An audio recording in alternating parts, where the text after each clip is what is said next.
El saludo cordial a cada uno de ustedes, jóvenes estudiantes del área de ciencia y tecnología. En esta oportunidad hablaremos sobre la glándula tiroides y la relación que tiene con los neurotransmisores, es decir, con las emociones básicas y la práctica de ejercicios para evitar el estrés en épocas de pandemia. Además, recordaremos de las hormonas tiroideas como la tiroxina T4 y la triiodotironina, la T3, y también la calcitonina. La sesión para el día de hoy es: justificamos y argumentamos prácticas basadas en ciencia y tecnología para el buen funcionamiento de nuestra tiroides y mejorar nuestro ánimo. La competencia explica el mundo físico basado en conocimientos sobre los seres vivos, materia y energía. Capacidades comprende y evalúa las implicancias del saber y quehacer científico y tecnológico. El desempeño justifica los mecanismos de regulación en los sistemas de las hormonas, como la tiroides, y líquidos para mantener el ánimo y homeostasis del organismo humano, es decir, el equilibrio en nuestro cuerpo. Para ello, el gran reto es: elabora un video educativo sobre el valor nutricional del berro Nasturtium officinale para justificar la importancia del yodo en las alteraciones de la tiroides, que pueden afectar el peso y las emociones, y algunas prácticas saludables para ayudar y regular nuestro organismo y mejorar los estados de ánimo. Aquí tenemos como muestra base el cultivo de berro de forma artificial del Nasturtium officinale. Muy bien, la tiroides y nuestras emociones. Desde un punto de vista psicológico, las emociones son un pilar fundamental en la vida de las personas. Las emociones básicas como la tristeza, al perder, por ejemplo, un familiar en estas épocas de pandemia, unas amistades, la alegría quizá de repente por estar vivos aún, el miedo por el contagio del SARS-CoV-2 en este contexto, la ira por no comprender, por ejemplo, los médicos que están en la primera línea, así como los enfermeros y personal de salud, y también a los que cuidan las calles, como los policías, baja policía, entre otros. La sorpresa por una mala noticia quizá, y el asco de repente en estos momentos por la corrupción en épocas de pandemia. Son emociones básicas. Cuando notamos un cambio sostenido en nuestras emociones sin motivo aparente y nos llega a preocupar por algo, ¿qué estará pasando al interior de nuestro organismo? La posibilidad de afectación de la glándula tiroides y que ha alterado su producción de hormonas, los ha sintetizado muy poco o en exceso, que esto puede generar el hipotiroidismo o el hipertiroidismo. Como vemos en la gráfica, tenemos aquí una glándula llamada pituitaria, conocido también como hipófisis, que tiene dos lóbulos, la neurohipófisis y la adenohipófisis, que en conjunto segregan diferentes hormonas para todo nuestro cuerpo.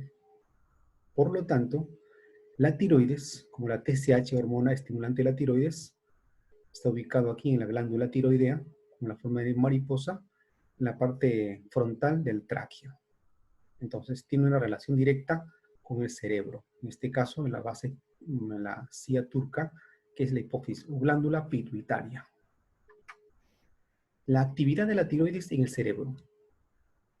Las hormonas tiroideas actúan en el cerebro modulando y potenciando los sistemas de neurotransmisores, entre ellos la serotonina, llamada la hormona de la felicidad, y de la noradrenalina, llamada la hormona de la antiestrés. A pesar de que las investigaciones sobre la tiroides y su influencia en el estado de ánimo empezaron hace 50 años, pero existe una correlación positiva entre los niveles plasmáticos de la serotonina y la concentración circulante de la hormona T3, es decir, la triiodotironina.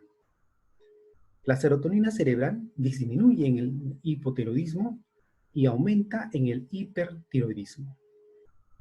Dicho esto, aquí tenemos un esquema en el cual tiene una relación, por ejemplo, aquí tenemos la tiroides, la glándula tiroidea, que produce dos hormonas importantes, la T3 y la T4. Recordarán ustedes que es la triiodotironina, la T3, y T4, la tiroxina. ¿Correcto? Muy bien.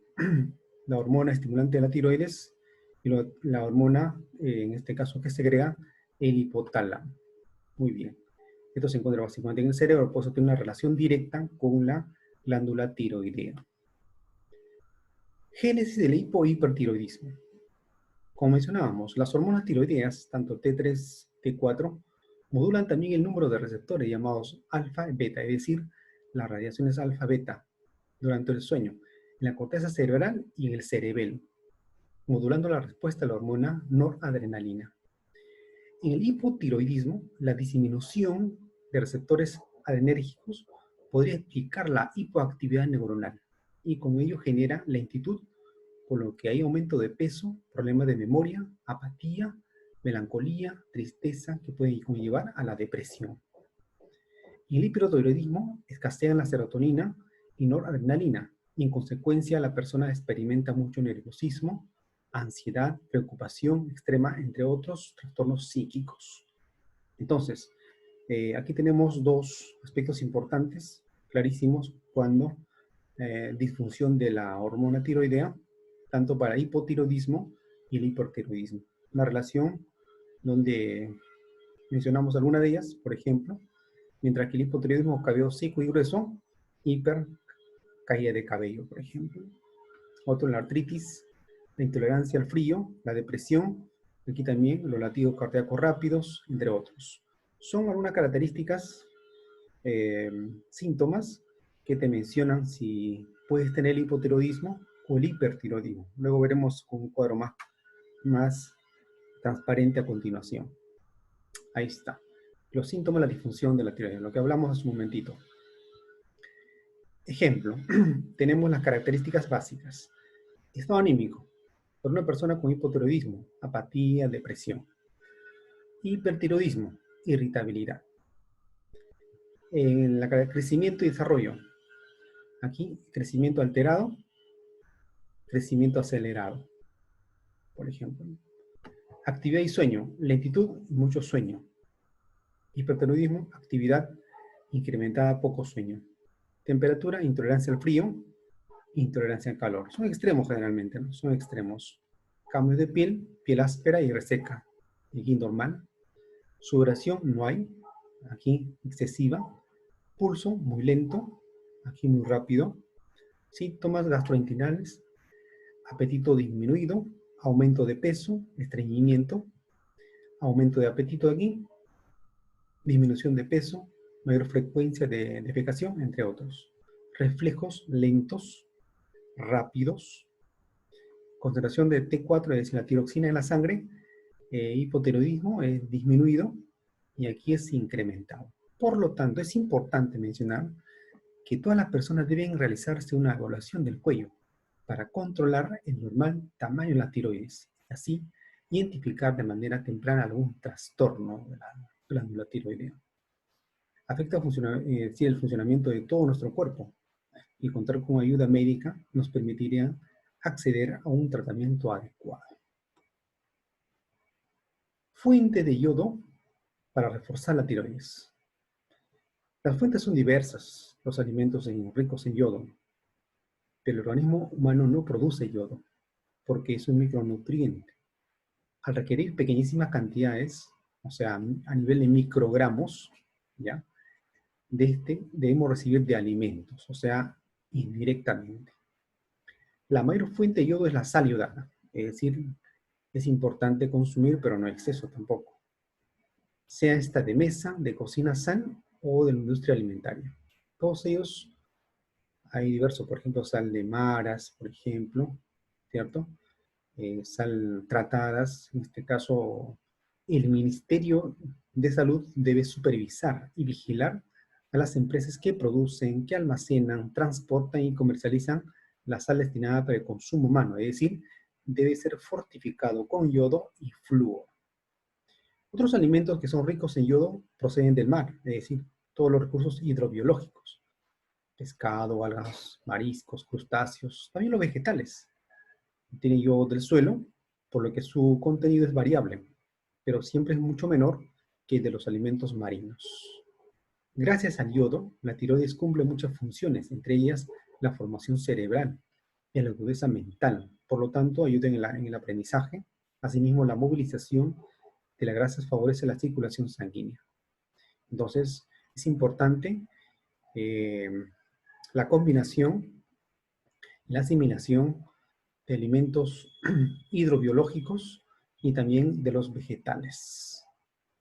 Pero sin perder de vista que también deben estar administrados por el MINSA, porque hay muchas empresas que pueden vender sin haber hecho la yodación de la sal, que vamos a ver más adelante en qué consiste esto. Por lo tanto, aquí tenemos algunas muestras a las almejas, la patata de mar en este caso, el ajos, crustáceo, acelgas, diferentes tipos de verduras, ya, algas, pescado, sal yodada, champiñones. Aquí también este grupo está, por ejemplo, en la lechuga, ¿cierto? Y también pues el berro también. Y por esa razón, ya, como una buena práctica o a nivel experimental, ya, eh, estamos promoviendo el cultivo y consumo del berro. En estas épocas de pandemia, lamentablemente no tenemos esta planta, cuyo nombre común es el berro, el nombre científico es Nasturtium officinale, ¿ya? Tiene una composición nutricional de todas las vitaminas, tiene mayor cantidad de la vitamina C, como ácido ascórbico, y de todos los micronutrientes, el que tiene más yodo. Y yodo es importante en las hormonas, el T3 y T4, la hormona de la glándula tiroidea, y entre otras sales importantes entre su composición. Por tal motivo, no podemos esperar porque los laboratorios están cerrados en los colegios y en las universidades. Entonces, ¿y quién les habla? Fue promotor quien diseñó un microlaboratorio de biotecnología en el cual se cultivan a partir de meristemos vegetales. Iniciamos primero con la papa, el oyuco, la mashua, la oca. Ahora estamos trabajando con los tejidos meristemáticos de berro. Entonces aquí tenemos el cultivo in vitro del berro, ¿ya? Para luego pasar a ser trasplantado al sistema hidropónico por su raíz fasciculada, no pivotante. Empezamos con la biotecnología vegetal. Es decir, aquí tenemos en la primera figura el corte de los tejidos meristemáticos y apicales del berro, Nasturtium officinale. Es decir, elaboramos una solución según Murashige-Scoop, es un estándar a nivel de biotecnología vegetal. Es un medio de crecimiento de las plantas utilizado en los laboratorios para el cultivo de tejidos vegetales. Es decir, tiene macronutrientes y micronutrientes en un recipiente, puede ser un tubo de ensayo, puede ser un frasco, como vemos aquí, con todas las medidas de seguridad. ¿De acuerdo? En el segundo paso tenemos aquí el microlaboratorio. Se coloca en este instrumento, en este prototipo de microlaboratorio de biotecnología, para controlar los factores como intensidad luminosa, debe tener una cantidad de luz, tanto natural como artificial. Estamos haciendo las pruebas, por ejemplo, en este caso utilizamos la corriente eléctrica cuando está en casa. Pero ¿qué sucede cuando queremos de repente llevar a otros lugares? Muestra, un prototipo para las casas, por ejemplo. Utilizamos paneles solares en la cual puede dar la cantidad de luz al interior. La intensidad luminosa es importante y para el fotoperiodo, es decir, para realizar la fotosíntesis. La temperatura también debe ser adecuada, la humedad, el pH de la solución nutritiva, con su gelificante respectivo, y la circulación de gas. Es el prototipo en el cual nos permite hacer la germinación a partir de los meristemos vegetales. Luego, en el marco de la estrategia Aprendo en Casa, el cultivo biotecnológico se ha realizado con todas las normas y protocolos de bioseguridad, como si estuviera en un laboratorio convencional. O sea, ha sido validado ya este microlaboratorio a nivel de universidad, a nivel de colegios, a nivel de institutos pedagógicos Entonces, es una oportunidad para nosotros difundir en estos momentos que estamos en casa y que los alumnos puedan aprender virtualmente qué es lo que significa biotecnología vegetal. Luego de ello, cuando las plantas sobrepasan el recipiente, es decir, promedio de 15 días aproximadamente, se traslada al primer trasplante para el cultivo en el sistema hidropónico. Como vemos aquí ya pasó al recipiente con los medios, los factores externos mencionados. Aquí tenemos la solución A y solución B, es decir, se prepara la solución nutritiva, los macronutrientes, la solución A, y solución B, micronutrientes. Propuesto, comprado los insumos en la Universidad La Molina, Agraria La Molina. Para 1 litro de solución hidropónica, utilizamos 5 mililitros de solución A y 2 mililitros de solución B. Es proporcional. Si usted lo prepara para 2 litros, será proporcional, al doble será, ¿cierto? Eso es la base. Tercer paso, cada planta se hace un trasplante en un vaso con soporte de esponja, y como vemos, al sistema hidropónico previamente construido en una bandeja o tecnopor. Ahí lo vemos. Para no dañarnos las raíces fasciculadas, en este caso el berro, la bandeja ya está con la solución hidropónica y se deja en un lugar estratégico con luminosidad para su crecimiento normal, previo control y observación. Esas 2 etapas importantes, quiero que sea específico a nivel del trabajo biotecnológico y ahora a nivel hidropónico. Es decir, la intención, el propósito es de consumir no solamente las personas que conviven en la casa, sino de las familias o los alumnos, que en la cual de repente más adelante vamos a entregarles una vez producido el berro respectivo, para su asimilación del yodo específicamente, y el ácido ascórbico. Dicho esto, pasamos a las buenas prácticas de ejercicio. Efectos del deporte sobre la tiroides. La investigación hace una revisión de varios estudios sobre los efectos del ejercicio a la tiroides. Por ejemplo, un estudio sobre los efectos del ejercicio en el cortisol y las hormonas tiroideas calcularon antes y después del ejercicio los niveles de hormonas tiroides T4 y T3 en 2 grupos, A y B de personas. ¿Cuál fue la conclusión? La movilización de depósitos de la reserva de energía y los procesos de oxidativos están mejor regulados en los deportistas entrenados, es decir, en el grupo B, y en los que no han entrenado nada, es como grupo de control.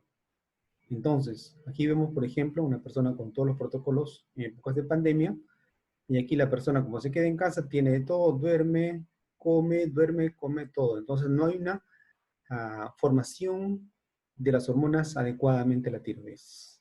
Entonces, ya llega la obesidad, puede también generar el hipertiroidismo, entre otros, ¿cierto? Entonces, tenemos con claridad que el deporte sí influye con toda la medida de seguridad. La tiroides genera un bienestar total. Como decíamos hace un momento, ¿no? Las emociones. La tiroides es una glándula que produce una hormona que regula el tono del vital del cuerpo. Así es. Cualquier cambio en la producción de alza o baja de esta hormona afecta el bienestar de las personas. En este caso, jóvenes, adolescentes, adultos, niños, entre otros. Si bien se recomienda el deporte como tratamiento complementario al farmacológico, su práctica puede alterar los niveles de producción de las hormonas triiodotironina o T3 y la tiroxina como T4. Es decir, el ejercicio aeróbico como el de resistencia afectan también y disminuyen los niveles de T4 y T3, pero cuando se realiza actividades físicas intensas, el tiempo de recuperación de los valores hormonales normales es mayor. Al momento y las condiciones en que la realiza la actividad física, como una privación de sueño, alimento y actividad nocturna, entre otros, puede influir en la mayor o menor segregación de hormonas tiroideas. ¿Esto qué significa? Que no excederse pues, también, ¿no? Por ejemplo, hay personas que se van a un gimnasio con todas esas pesas, se exageran. Eso es demasiado. Tiene que ser controlado, ¿cierto? Toma su tiempo, pero sí genera bienestar.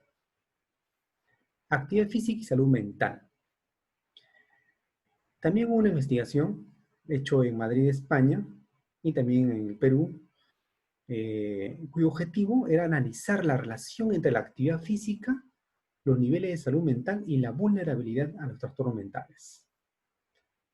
Hicieron como muestra 1.422 personas entre 15 y 74 años.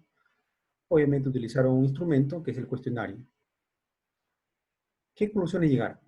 Los sujetos con niveles altos o moderados de actividad física total en el tiempo libre presentan niveles de salud mental superiores a aquellos que realizan un nivel bajo de actividad física.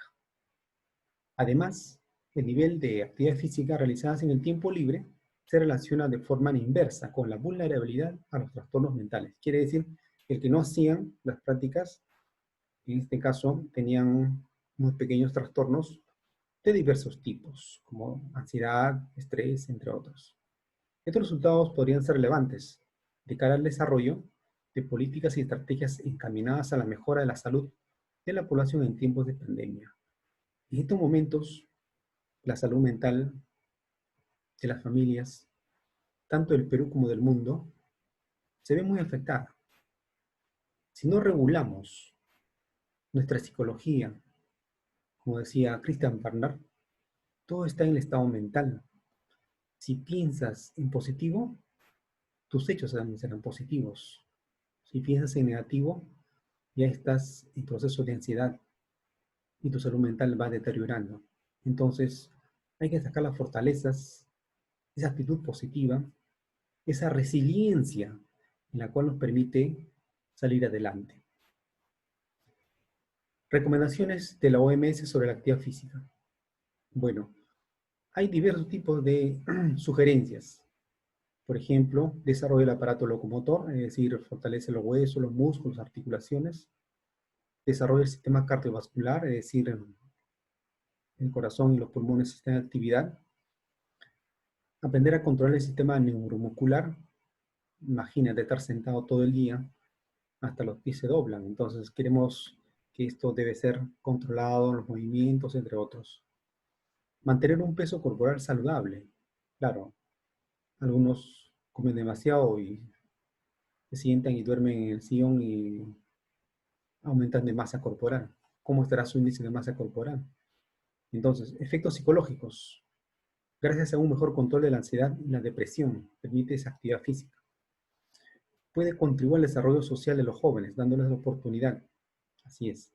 La interacción social, integración también con los amigos, entre otros.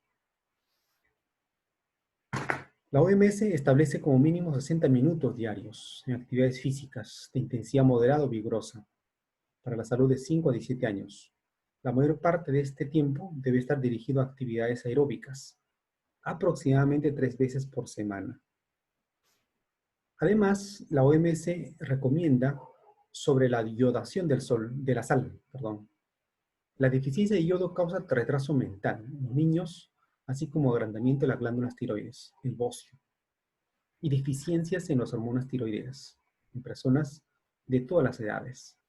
La OMS, después de obtener evidencia de muchas investigaciones científicas, estableció la siguiente política pública, es decir, la iodación de la sal, para proteger a la población mundial de los desórdenes por deficiencia de yodo. Es decir, la iodación consiste en la adición del iodato de potasio. Es el proceso de enriquecimiento con yodo de la sal común para consumo humano. Una estrategia eficaz para aumentar la ingesta de yodo en la población. Tenemos aquí una cantidades aproximadas. Por ejemplo, en etapa de vida de niño de 0 a 5 años, 90 microgramos. De 6 a 12, 120. Mayores de 12 años, 150. Y embarazadas y lactantes, 250 microgramos. Entonces, datos importantes. Aquí también iodato de potasio de 34 a 68 miligramos por kilogramo de sal. Entonces, analicemos bien. El yodo molecular es diferente al iodato de potasio. La que se agrega a la sal es el iodato de potasio. No es el yodo sublimado. ¿Ya? Hay que entenderlo bien. Factores que determinan la pérdida de yodo en la sal iodada. Son 5 factores importantes. El factor contenido de humedad de la sal y la humedad de la atmósfera. Conclusión. Cuando el contenido de humedad de una sal es elevada, hasta el punto de ser húmedo al tacto, puede ocurrir pérdida de yodo, si el agente de iodación es el yoduro de potasio.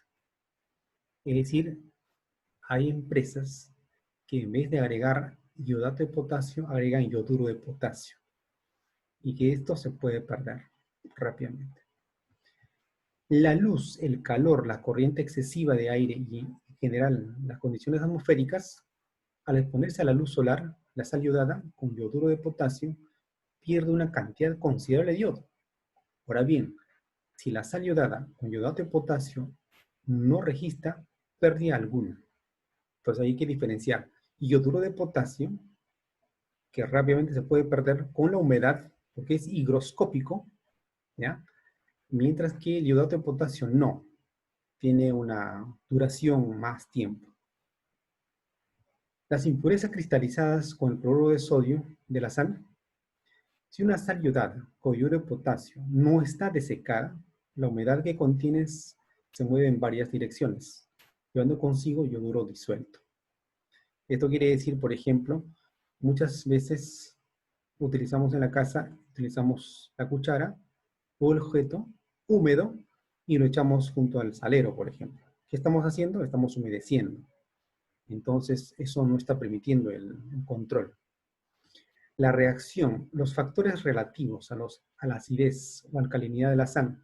Las sales yodadas de reacción alcalina retienen mejor el yodo que las que tienen una reacción ácida o neutra. Por eso que el iodato de potasio es una sal neutra, ¿de acuerdo? No tiene nada que ver con las reacciones ácidas ni alcalinas. La forma en que se efectúan. Si la sal está yodada con yoduro de potasio y está adecuadamente desecada, no se pierde el yoduro. Sin embargo, se recomienda yodato de potasio. Cuando la sal bruta, o sea, la que se extrae, en este caso la salina de Huacho aquí, no ha sido sometido a desecado. Tiene que pasar por un proceso, varios procesos de desecado, ¿ya? Para luego ser triturado, luego ser en las moliendas y finalmente ser agregadas con yodato de potasio y flúor. Actualmente en nuestro país la fortificación de la sal es con yodato de potasio, porque es más resistente. Terminamos con esta frase de este científico: la vida es y siempre seguirá siendo una ecuación incapaz de resolver, pero tiene ciertos factores que conocemos. Así que, jóvenes, hay que mantener los protocolos, hay que investigar los alimentos que contienen los micronutrientes y que nos favorece para lo que es el equilibrio y la homeostasis de nuestro cuerpo. Muchas gracias.